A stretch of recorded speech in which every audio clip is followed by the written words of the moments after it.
সারা দেশের তেলের পাম্পগুলোতে এক মাস ধরে যেন হাহাকার পরিস্থিতি। দফায় দফায় বৈঠকে সরকারের পক্ষ থেকে সরবরাহ বা মজুতে সংকট নেই বলা হলেও পাম্পের সামনের চিত্রে কোনো পরিবর্তন আসেনি। দেশব্যাপী জ্বালানি নিয়ে এই অস্থিরতার কারণ ব্যাখ্যা করে বিশ্লেষকেরা বলছেন, দুর্বল পরিকল্পনা, তথ্যের ঘাটতি, ব্যবসায়ী ও ভোক্তা পর্যায়ে কিছু মজুতদারিতে এই পরিস্থিতি সৃষ্টি হয়েছে। এর সঙ্গে যোগ হয়েছে সরবরাহ নিয়ে ভবিষ্যৎ অনিশ্চয়তা ও দাম বাড়ানোর চেষ্টা। চট্টগ্রামের একটি পাম্পের মালিক জানান, গত বছর যে পরিমাণ তেল দেওয়া হয়েছিল এবারও হয়তো সেই পরিমাণই দেওয়া হচ্ছে, কিন্তু আতঙ্কের কারণে হোক কিংবা ভোক্তা পর্যায়ে মজুদের কারণে হোক চাহিদা অনেক বেড়ে গেছে। সে কারণে সংকট দূর হচ্ছে না।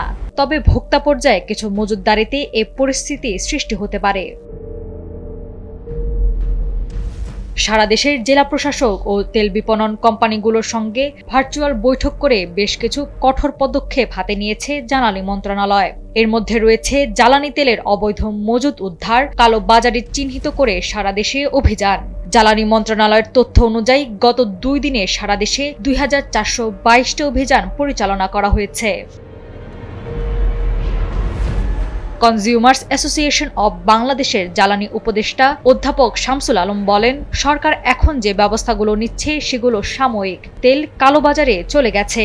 সরকারের দুর্বলতার কারণেই এমন হচ্ছে, কারণ তাৎক্ষণিক ব্যবস্থা নিতে না পারলে ক্ষতির পরিমাণ আরও বাড়বে।